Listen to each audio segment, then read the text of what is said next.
The most dangerous pressure rarely sounds aggressive. It sounds reasonable. It sounds caring. It sounds like a joke you are not allowed to challenge. It sounds like your own doubt talking back to you. That is why it slips past your guard. You felt it before. Something was off, but nothing looked obvious enough to confront. That's the trap. The tactic stays blurry, so your boundaries stay weak. By the end of this, you'll spot 7 quiet moves earlier, and you'll know exactly how to shut them down without drama. Start with this rule.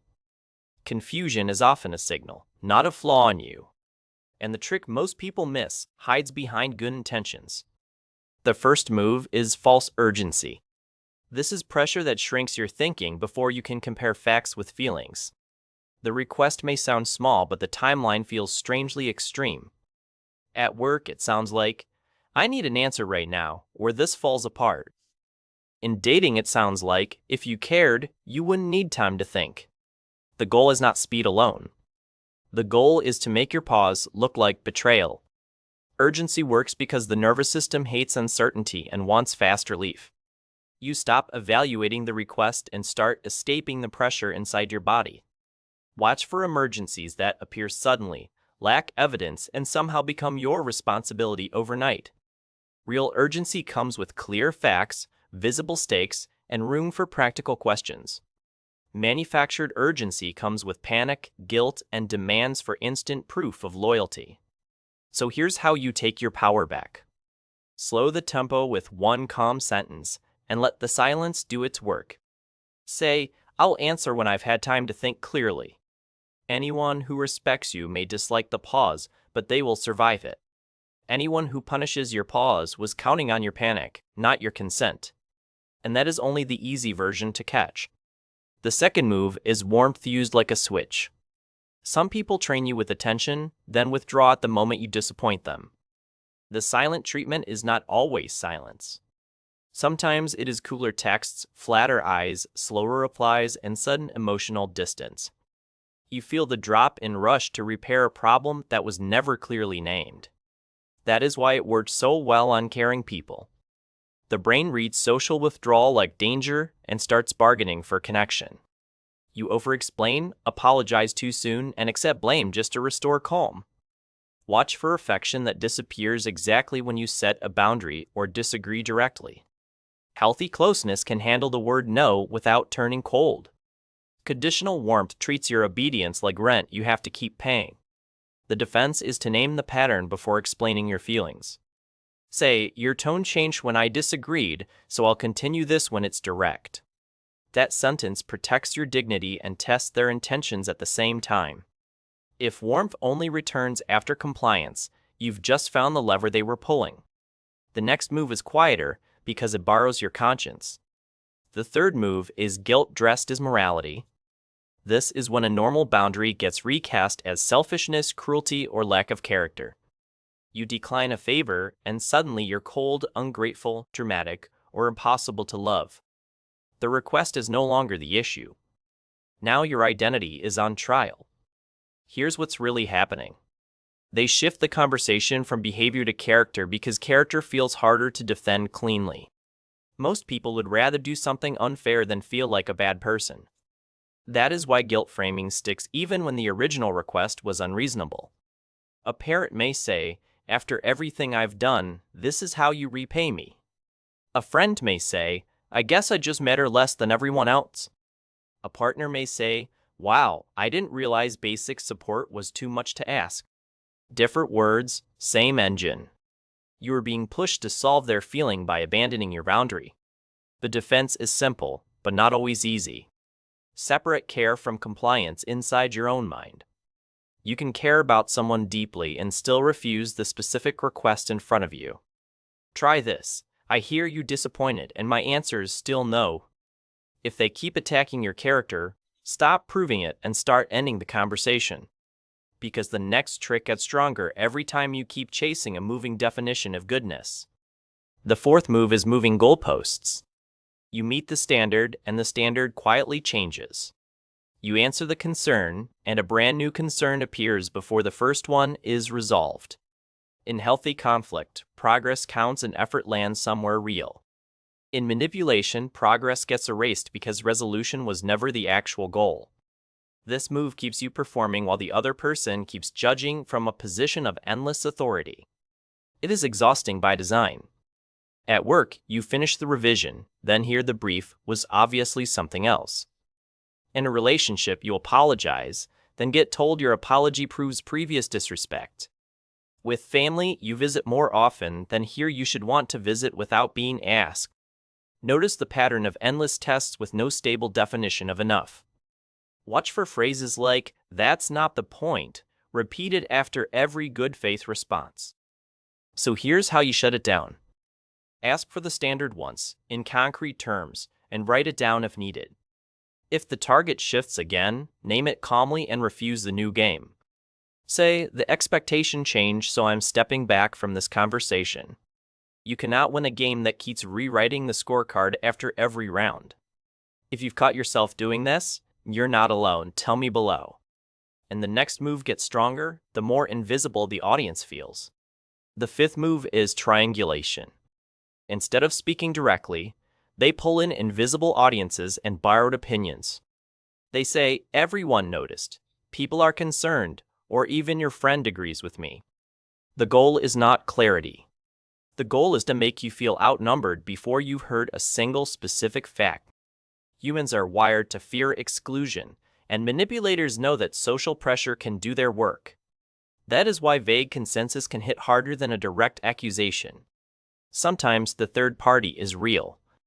Sometimes it is exaggerated, edited, or completely invented. Either way, the pressure lands the same. You stop asking whether the claim is true and start repairing your image instead. Watch for unnamed sources, suspiciously broad consensus, and sudden comparisons to someone supposedly better.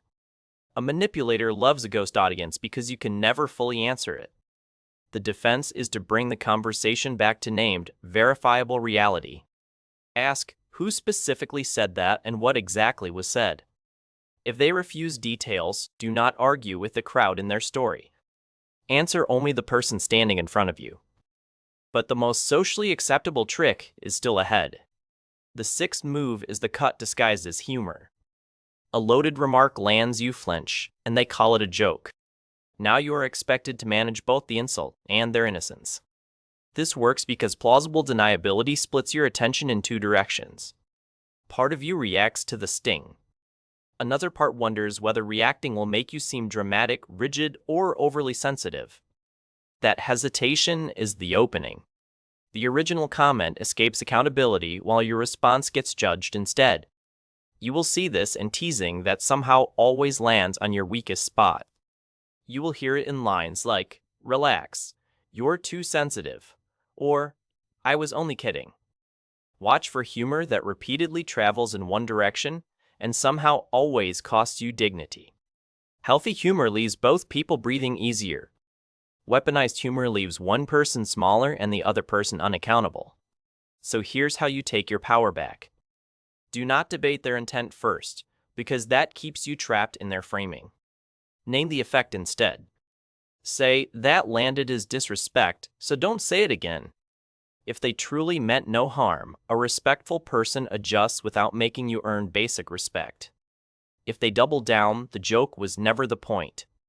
And the last move matters because it can make you doubt yourself without a single obvious threat. The seventh move is confusion by overload. Some people win by making the conversation too tangled to track. They jump topics, rewrite history, flood details, and answer questions with larger questions. You leave the exchange mentally tired and strangely responsible for a mess you did not create. That feeling matters. Chronic confusion is often a sign that clarity is being disrupted on purpose. The overwhelmed mind becomes easier to steer because it wants relief more than truth. You forget the original issue and start defending side points you never raised. This happens in text threads that become essays the moment accountability gets close. It happens in meetings where simple feedback turns into a cloud of abstract language. It happens in relationships where every concern becomes a full trial of your memory. Watch for speed, volume, and constant topic switching the moment the conversation gets specific. your defense's structure. Return to one question at a time and refuse to chase every branch.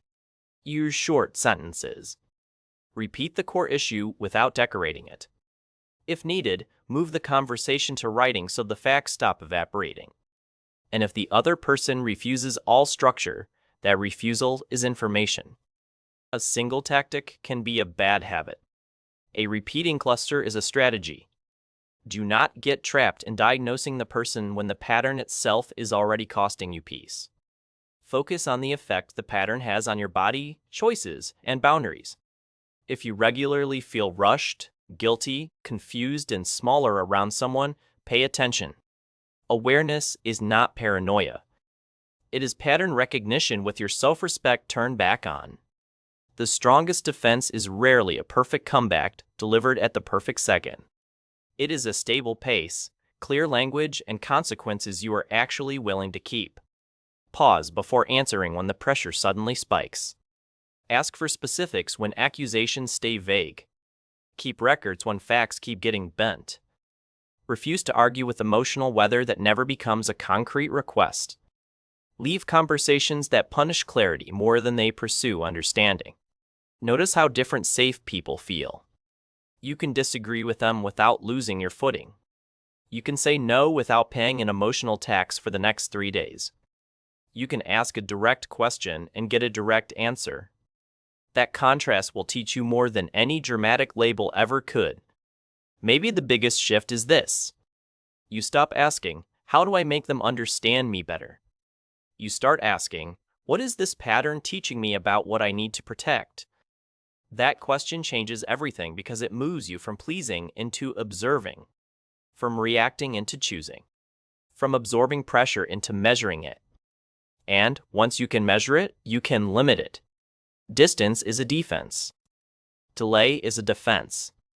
Documentation is a defense. Silence can be a defense when the other person only uses your words as new weapons. Support is a defense too. Talk to grounded people who do not benefit from your confusion. Steady friends, wise mentors, and good professionals can help reality feel solid again. You do not need a dramatic villain to justify a boundary.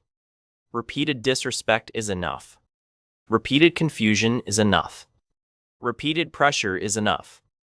If this sharpens something you could never quite name, stay close.